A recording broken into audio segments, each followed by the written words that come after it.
हुए लॉस को दूसरे सोर्सेस की तरफ लेकर जाइए। दूसरे किसी भी सोर्स में जाकर आप एडजस्ट कर सकते हैं इसको, इस लॉस को किसी भी दूसरे हेड के अंदर हम जाकर एडजस्ट कर सकते हैं। यानी कि 18,000 के लॉस को मैं सैलरी में भी एडजस्ट कर सकता हूं।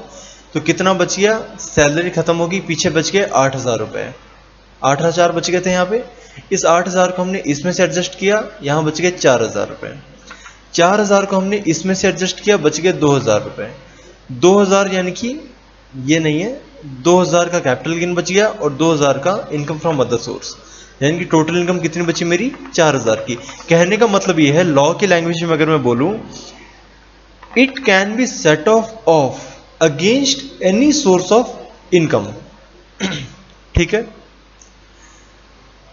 यानी कि इंट्राहेड तो करेंगे सबसे पहले, इंट्राहेड, और फिर अदर सोर्स, और फिर भी अगर लॉस बच जाता है तो उसकी बातें बाद में करेंगे। उसका नाम होता है कैरी फॉरवर्ड। उसकी बातें अभी नहीं कर रहा, अभी सिर्फ सेट ऑफ समझ रहे हैं। कैरी फॉरवर्ड बहुत छोटा टॉपिक होगा अगर आपको सेट ऑफ समझ में आ जाता है। हाउस प्रॉपर्टी और income from other source set of की सेम बातें करते हैं। यानी कि इनकम फ्रॉम अदर सोर्स भी क्या कहता है, सबसे पहले इंट्राहेड एडजस्टमेंट करिए, इंट्राहेड के बाद दूसरे सोर्सेस में मूव ऑन करिए। ठीक है, कोई दिक्कत नहीं है यहां तक, दोनों हेड्स बिल्कुल अच्छे समझ में आ गए, कोई दिक्कत नहीं है। अब अगले दोनों हेड्स पे चलते हैं, पीजीबीपी और कैपिटल गेन्स। इन दोनों के अंदर थोड़ी सी कंडीशंस है, बाकी ये भी बहुत आसान है। पीजीबीपी के 4 टुकड़े करें। मैं बहुत जल्दी करवा रहा हूं क्योंकि अब बहुत आसान बच गया है, कंसेप्ट समझ में आ गया तो फिर कुछ भी नहीं बचा। पीजीबीपी के अंदर 4 हेड हैं।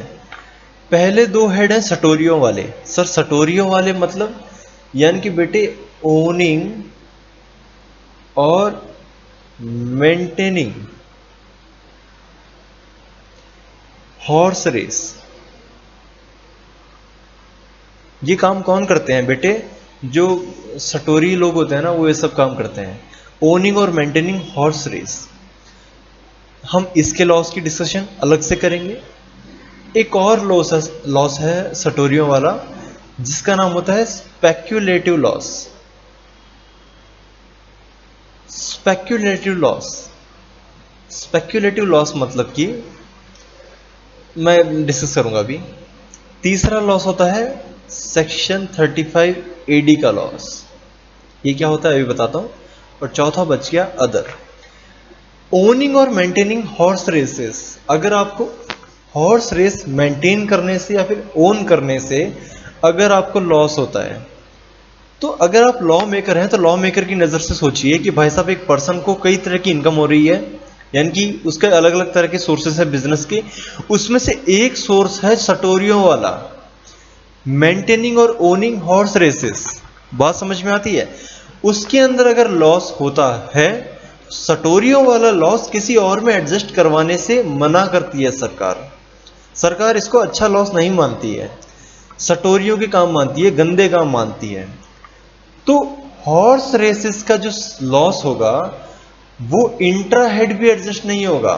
इंट्राहेड यानी कि पीजीबीपी की किसी भी दूसरी सोर्स के अंदर ये एडजस्ट नहीं होगा, कहीं भी एडजस्ट नहीं हो सकता। सर ये यहां भी नहीं हो सकता, यहां भी नहीं हो सकता, अच्छा तो सेम ही बन गया कि सर ये यहां भी एडजस्ट नहीं हो सकता, यहां भी एडजस्ट नहीं हो सकता, यहां भी एडजस्ट नहीं हो सकता। हमने पीजीबीपी के टोटल 4 टुकड़े करे। 4 में से पहला टुकड़ा था ओनिंग और मेंटेनिंग हॉर्स रेसेस का लॉस। अगर ओनिंग और मेंटेनिंग हॉर्स रेसेस का लॉस है तो भाई साहब साफ सीधी बात है, ये लॉस कहीं और एडजस्ट नहीं हो सकता। ओके सर, इसका मतलब क्या हुआ कि अगर ओनिंग और मेंटेनिंग हॉर्स रेसेस से हमें लॉस होता है तो ऐसे लॉस को आप एडजस्ट करिए कहां पर, सेम सोर्स ऑफ इनकम में, सेम सोर्स में एडजस्ट करिए। सर सेम सोर्स का मतलब क्या हुआ, सेम सोर्स का मतलब यह है कि अगर आपको इस लॉस में एडजस्ट, जैसे मान लीजिए आप 2 तरह की रेस हॉर्स रेसिंग करवा रहे हैं, हॉर्स रेसिंग 1, हॉर्स रेसिंग 2। मान लीजिए दिल्ली में है, यह है मुंबई में, दिल्ली वाली हॉर्स रेसेस में आपका नुकसान हो गया 4 लाख का। बड़े नुकसान होते हैं इनमें, छोटे मोटे कहाँ होते हैं। मान लीजिए नुकसान हो गया 4 लाख का और यहाँ पे फायदा हो गया 6 लाख का। तो जो 4 लाख का लॉस है आप केवल 6 लाख के साथ ही एडजस्ट कर सकते हैं और किसी दूसरे हेड के पास जाकर आपके लॉस एडजस्टमेंट या सेट ऑफ की कोई उम्मीद मत रखिएगा। बात समझ में आती है? ठीक है सर, समझ में आ गया। आगे चलें। Speculative loss. स्पेक्युलेटिव लॉस के अंदर भी same provision, ditto same provision, कि अगर लॉस हो गया है तो लॉस एडजस्ट करिए, सेट ऑफ करिए सेम सोर्स में। सटोरियों वाले काम। सरकार कहती है स्पेक्युलेटिव लॉस है तो स्पेक्युलेटिव इनकम होगी उसी के साथ एडजस्ट करिए और कहीं मत जाइएगा। यानी कि स्पेक्युलेटिव इनकम 1, स्पेक्युलेटिव इनकम 2।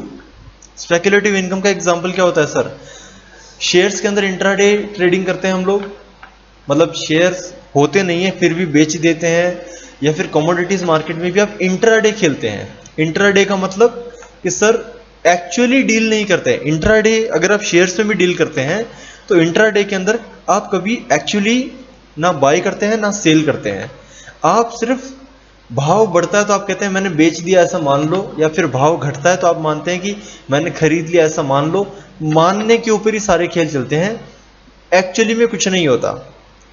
तो मान लीजिए स्पेक्युलेटिव इनकम की एक जगह लॉस हुआ था 4000, दूसरी जगह इनकम हो गया 6000 का, तो आप आपस में एडजस्ट कर सकते हैं। यानी मान लीजिए यहाँ पे 6000 का लॉस हो गया तो टोटल लॉस कितना हो गया? 10,000 का। तो इस 10,000 को आप कहीं और सेट ऑफ नहीं कर सकते हैं जाकर, आप केवल यहीं पे रखना पड़ेगा आपको ये सेट ऑफ, ये लॉस। Okay sir. तीसरा हेड भी कुछ ऐसी बातें करेगा।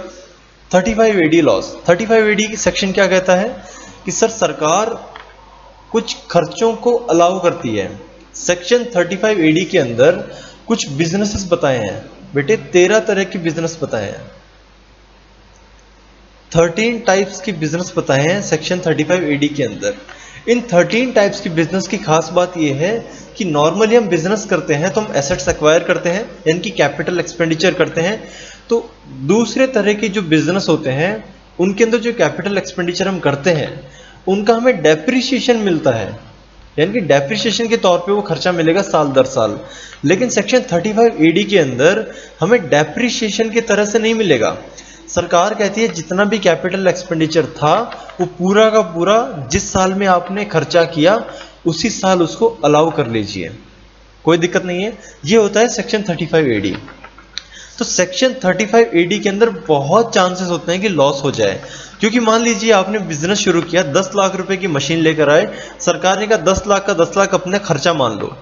तो ऑब्वियस सी बात है पहले साल में 10 लाख से ज्यादा के तो इनकम हो ही नहीं सकती, खर्चा हो गया माने कि लॉस हो गया। तो इसमें लॉस होना बहुत ज्यादा पॉसिबिलिटी होती है।